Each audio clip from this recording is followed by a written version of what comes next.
teman-teman semuanya, kenalin, nama aku Ayu Febrianti. Di sini aku lagi ada di Stikes Surya Global Yogyakarta, Stikes tercinta. Nih, di sini aku mau nyari teman-teman farmasi, mau nanyain gimana sih tanggapannya tentang jurusan kita farmasi ini. Yuk ikutin aku.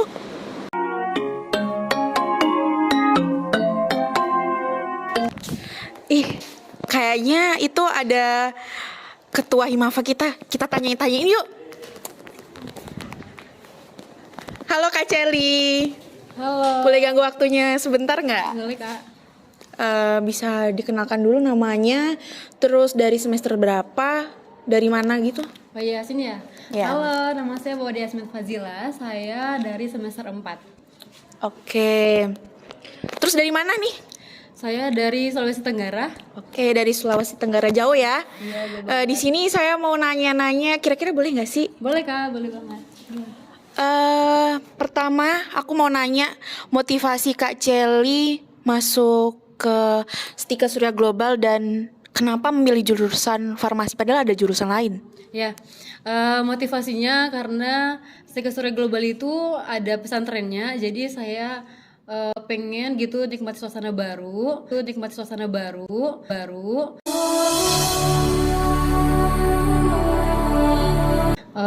Belajar sambil mondok gitu. Kemudian kenapa saya memilih farmasi? Karena emang SMA saya kan farmasi juga, jadi pengen ngelanjutin jurusan sambil mondok seperti itu. Kemudian pertanyaan yang kedua itu kan di farmasi itu ada S1 sama D3 ya. Kenapa Kak Celi lebih tertarik masuk ke farmasi D3 farmasi? Ya simpel sih Kak, pengen cepat kerja aja gitu. Karena kalau D3 itu kan ada STR-nya ya, sedangkan S1 itu tidak ada gitu. Kecuali lanjut apoteker lagi gitu Kak. Jadi gitu ya. Kemudian aku mau nanya nih, mitos atau fakta anak farmasi itu super sibuk? Wah, sibuk banget.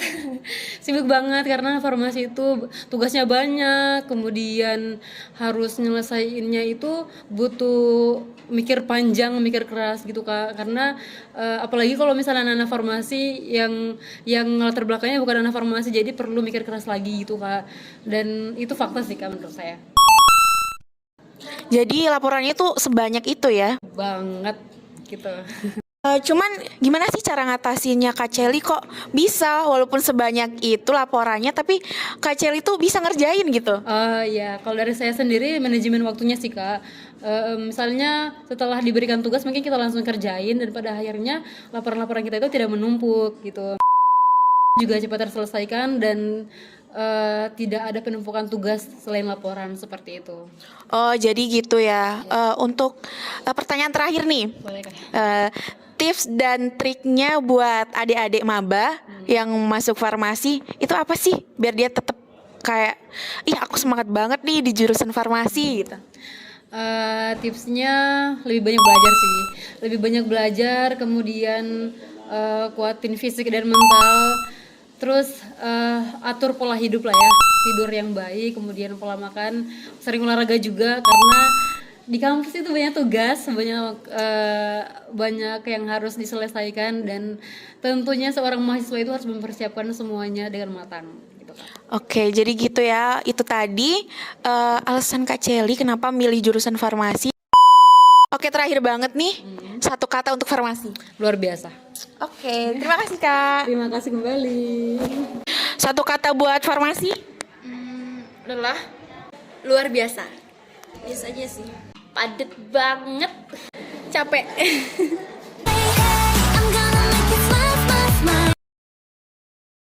Oke, terakhir kita bakal nyari teman-teman farmasi buat nanyain satu kata buat farmasi.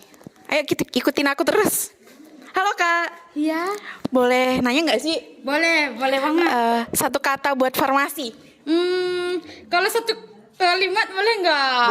Boleh. Serius. Yakin?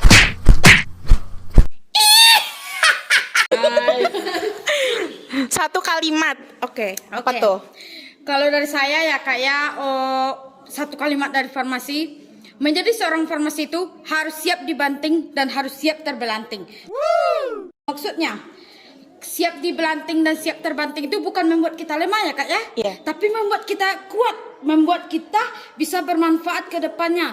Dikarenakan hidup itu tuh harus bermanfaat bukan untuk orang lain. Rasulullah kan sudah bersabda kan, kita harus bermanfaat untuk orang lain. Jadi dengan kita mengikuti jurusan farmasi ini, kita bisa disiplin, kita bisa mengatur waktu lebih baik lagi Kak.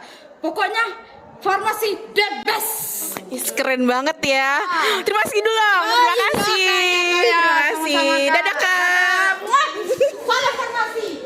Oke, kali ini kita lagi sama salah satu mahasiswa farmasi. Sebelumnya bisa kenalkan dulu namanya siapa, habis itu semester berapa dan dari mana Kak? Hai semuanya, perkenalkan nama saya Ega Setianingsi, saya mahasiswa farmasi semester 4, saya dari Provinsi Jambi. Oke, sebelumnya saya mau nanya-nanya ya, boleh kan ya? Boleh dong. Pertanyaan pertama saya itu, motivasi Kak Ega masuk farmasi itu apa sih? Masuk jurusan farmasinya atau masuk ke institutnya? Dua-duanya boleh. Oh, dua-duanya, oke. Pertama, sebenarnya sih mau dari masuk. Ya Allah, aku pasrahkan diriku sepenuhnya pada saat ini kepada penguasa langit dan bumi. Kalau aku ikhlas ya Allah, aku ikhlas. Institusi ini, terus ambil prodi ini tuh sebenarnya bukan dari saya. Dulu saya pengen ke masyarakat, tapi karena ada orang berbeda, menyarankan buat ambil farmasi kan, terus saya berangkat dari saya menjadi salah satu kawan saya. Dan nanti kalau kerja aku dapat kerjaan kalau gimana gimana sama. Jadi waktu itu kalau ini sebenarnya kalau sekarang ini lebih ke farmasi karena farmasi itu lowong kerjanya banyak dan saingannya itu sedikit. Jadi lebih memudahkan kita untuk memasuki dunia kerja. Betul. Sedangkan kalau perawat itu lowong kerjanya juga banyak dan saingannya juga banyak gitu. Jadi kemungkinan kita tuh untuk masuk tuh sedikit karena kita harus bersaing dengan yang lain gitu kan. Bukan berarti perawat itu jelek bukan, tapi sama-sama unggul, tapi ya karena perbedaan saingan aja gitu. Kan kita bisa lihat sendiri tuh di kampus kita ini mayoritas paling banyak itu perawat kan gitu. Iya, jadi betul minoritas sekali untuk farmasi gitu. Oke, pertanyaan selanjutnya itu ada, kan di jurusan farmasi itu ada D3 dan S1. Kenapa lebih memilih D3 daripada S1?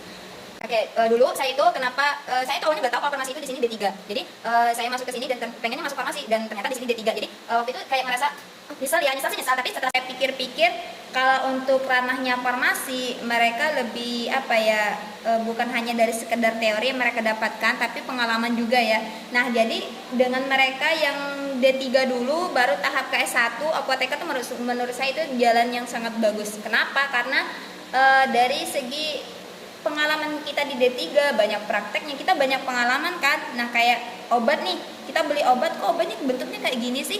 Nah, kita ingat dulu kita praktek, oh ternyata kenapa obat itu bisa kayak gitu, karena ada kesalahan waktu pembuatan obatnya gitu. Jadi secara tidak langsung itu kita mendapatkan dua ilmu prakteknya kita dapat, ilmu teorinya kita juga dapat, jadi sama-sama imbang gitu. Karena yang saya dengar itu kalau di S1 itu kan mereka lebih dominan ke teori, jadi prakteknya mereka itu sedikit. Jadi mereka lebih ke teori sehingga pada waktu pelayanan mereka hanya terpaku sama teori. Kenapa sebab sesuatu itu bisa terjadi kesalahan?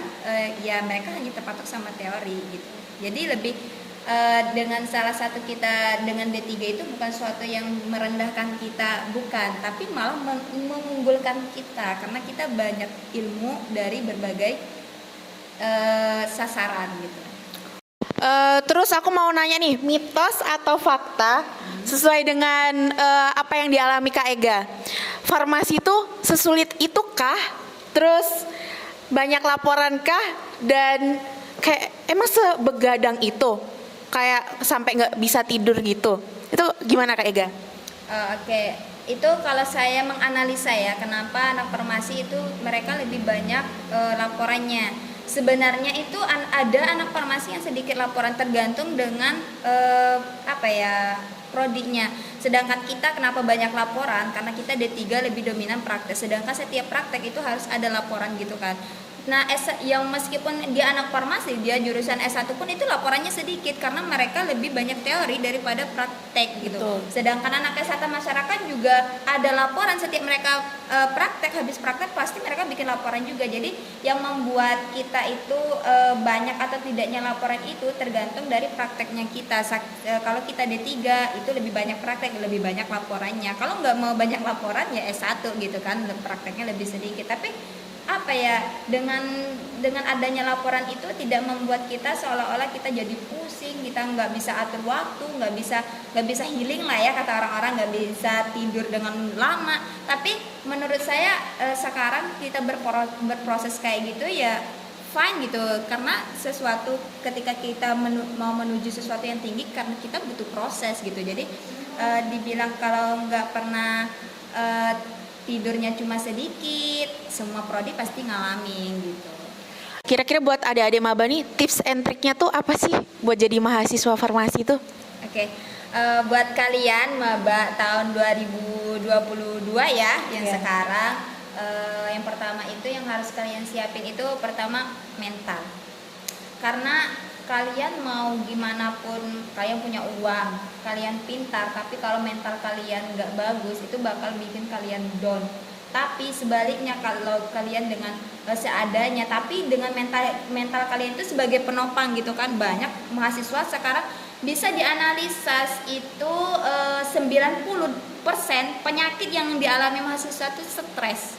Karena Betul. mental kan, Betul. semua berpacu dengan mental. Jadi pertama yang harus disiapkan sama kalian untuk maba itu kalian harus bisa atur mental kalian harus siapkan mental kalian. Terus dan untuk tambahannya kalian harus bisa atur waktu, karena waktu itu berharga banget. Sedetik aja ataupun jangankan 1 jam kita ngelewatin waktu, kayak kita nyain waktu nih, kayak farmasi kan padat ya jadwalnya, bukan padat itu menyibukkan kita sehingga kita pusing, enggak, tapi menyibukkan kita dengan kegiatan kayak gitu membuat kita enggak bosen gitu kan. Jadi kayak kita kerja kayak gitu enggak bosen. Terus dengan kita mengatur waktu kita bisa lebih tertata, misalnya jam segini nanti saya harus ngapain, jam segini harus ngapain, jam segini harus ngapain. Jadi kalau dari saya 2 itu yang harus kalian siapkan. Pertama mental, kedua kalian harus bisa atur waktu. Karena kalian punya uang, kalian mau gimana pun, kalian punya banyak teman, kalau kalian nggak bisa atur waktu, kalian juga nggak bakal sibuk sendiri, bakal keteteran sendiri. Itu sih. Nah, itu tadi tanggapan dan tips and trick yang diberikan oleh Kak Ega. Selanjutnya saya mengucapkan terima kasih juga ya sudah mau jadi narasumber. Pesan nih buat Apa tuh? maba tahun 2022, buat kalian yang bakal stay di sini, yang namanya kesuksesan itu nggak semudah yang kita pikirkan. Seperti kita mau ambil pohon kelapa dengan keadaan tinggi, itu butuh proses buat kita ke atas gitu kan. Jadi jangan sampai kalian berpikir dengan adanya kita uang, dengan adanya semuanya kita bisa sukses, enggak. Tapi sukses itu enggak semudah yang kita bayangkan, kita butuh proses. Jadi jika dalam proses kalian mengalami ngeluh, ini itu hal yang wajar. Takut dalam kegagalan itu adalah hal yang salah. Beranilah untuk menghadapi kegagalan, karena dibalik kegagalan adalah pelajaran buat kalian menjadi orang sukses. Wis, tepuk tangan dulu dong, tepuk tangan dulu. Terima kasih ya Kak Ega sudah mau menjadi narasumber kita. Nah, itu tadi tanggapan dari beberapa anak farmasi. Buat kalian yang baru bergabung di farmasi, selamat bergabung ya. Dadah semua.